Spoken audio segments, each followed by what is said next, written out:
Grabe, Gen Z. Anyway, Marian, ikaw ba ay na-in-love ka na ba? Or ngayon ay meron kang crush or meron kang napupusuan?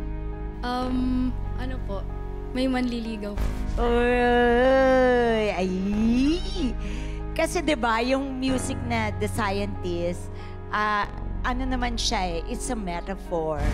Oh, metaphor. What is a metaphor? Metaphor ay apat na mata. Metaphor.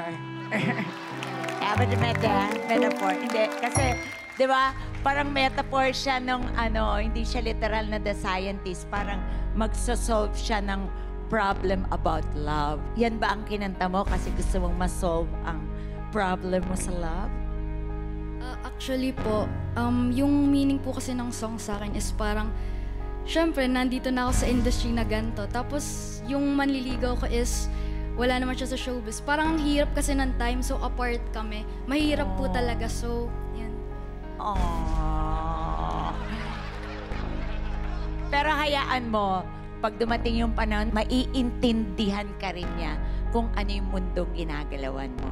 But for now, thank you for singing that song. Aww.